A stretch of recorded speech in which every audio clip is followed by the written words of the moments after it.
ఆస్మాన్ ఘట్ division పరిధిలోని గడ్డి Annaram Kalyan Nagar Raghavendra tiffin centre వద్ద ఈ నెల 26 జరగనున్న హిందూ సమ్మేళనం విజయవంతం చేయాలని హిందూ సమ్మేళన సమితి అధ్యక్షుడు శ్రీనాథ్ విజ్ఞప్తి చేశారు. హిందూ సమ్మేళనంలో భాగంగా ఏపీఏయు కాలనీలోని ధర్మ నిలయంలో విలేకరుల సమావేశం నిర్వహించారు.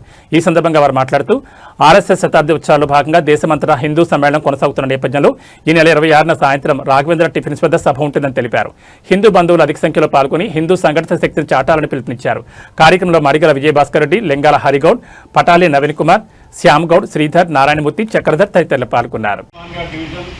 ఇక్కడ మనం హిందూ సమ్మేళన ఈ ఆదివారం అంటే 26 నాడు సాయంత్రం 5:30కి రాఘవేంద్ర టిఫిన్ సెంటర్ పక్కన మెయిన్ రోడ్ మీద ఆయోజన చేయడం జరిగింది.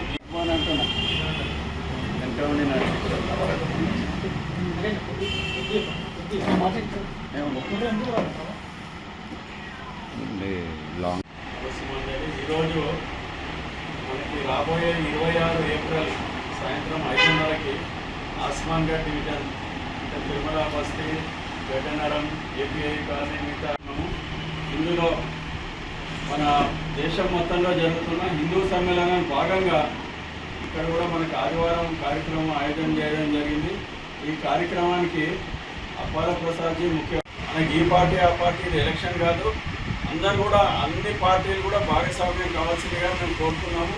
ఇంకా హిందువులందరూ కూడా మనం గడప వరకే కులం, గడప దాటితే మనం అందరం హిందువులుగా ఒక నినాదంతో అందరం కూడా ముందుకు చూపించాల్సిన అవసరం ఉంది. ఎందుకంటే మనకి తెలుసు స్వాతంత్రానికి అన్న ముందు 1925లో ఆర్ఎస్ఎస్ ఫౌండేషన్, అదేవిధంగా కమలేశ్వరి మహారాజ్ మరియు సామ్రాజ్యం గారు ఇక్కడ లోకల్గా మహిళా ముఖ్య వక్తగా వస్తున్నారు. కాబట్టి మన ఈ యొక్క ఆస్మాన్ ఘట్ డివిజన్లో మనం అందరం కూడా మనం ఈ యొక్క కార్యక్రమం మొత్తం దేశం మొత్తంలో కూడా 1,00,000 కార్యక్రమాలు జరుగుతున్నాయి.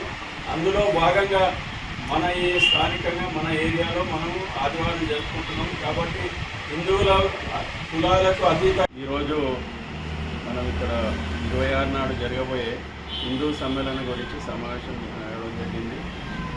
ఈ యొక్క హిందూ సమ్మేళనాలు మొత్తం దేశం మొత్తంలో కూడా 1,00,000 స్థలాల్లో అంటే ముఖ్యంగా ఆర్ఎస్ఎస్ రాష్ట్రీయ స్వయం సేవక సంఘం 100 సంవత్సరాలు పూర్తి చేసుకున్న సందర్భంగా ఈ యొక్క కార్యక్రమాలు మనం అనుకోవడం జరిగింది.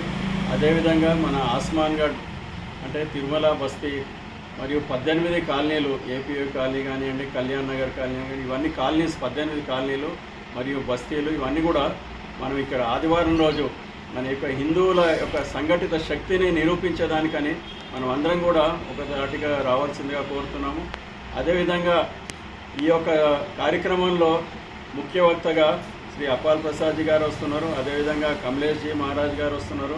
మన సామ్రాజ్యం గారు ఇక్కడ వారి ఒక ఆసనాలు ఇక్కడ మనందరూ కూడా ఉత్సాహంగా ఒక మహిళా ఉండి కూడా ముందుకు వస్తున్నారు.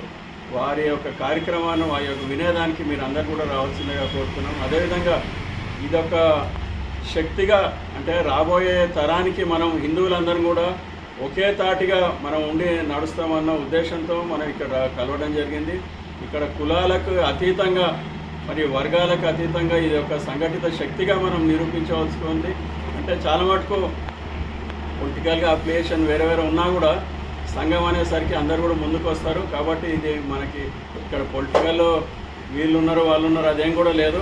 పొలిటికల్ పార్టీస్కి అతీతంగా అందరు కూడా పనిచేస్తున్నారు. ఇక్కడ ఈ కార్యక్రమానికి వారి యొక్క తోడ్పాటు ఎవరికి తోచినంత వారు అందరూ కూడా ప్రతి ఒక్క బస్తీలో ఈవెన్ అమాలి బస్తీ కానివ్వండి, ఇక్కడ మన శంకేశ్వర్ బస్తీ కానివ్వండి, అందరూ కూడా మేము ప్రతి ఒక్క వాడవాడల్లో కూడా తిరగడం జరిగింది. మన కార్యకర్తలు ఈ యొక్క సమితిలాగా అనుకొని ఇందులో ముఖ్యంగా కాలనీ ప్రెసిడెంట్ కానివ్వండి, బస్తీ ప్రెసిడెంట్, దేవాలయాల అధ్యక్షులు అందరూ కూడా దీంట్లో పాల్పంచుకుంటున్నారు. ఇదేదో ఒక ఆర్ఎస్ఎస్ చేస్తుందని కాదు, ఈ యావత్ హిందూ సమాజం అంతా కూడా ఒకటై ఈ యొక్క కార్యక్రమం నిర్వహించుకుంటుంది. అంతే తప్పిస్తే ఇదేదో ఒకరికి కీర్తి సంపాదించాలని కాదు, ఇది అందరి కార్యక్రమం. సరే ముందుండి మాట్లాడే వాళ్ళు ఒకరు ఉండొచ్చు, కానీ ఇది యొక్క అంతా మొత్తం హిందూ సమాజానికి సంబంధించిన కార్యక్రమం కాబట్టి అందరూ కూడా దీంట్లో భాగస్వామ్యాలు కావాల్సిందిగా నేను కోరుతున్నాను. భారత్ మాతకి జై.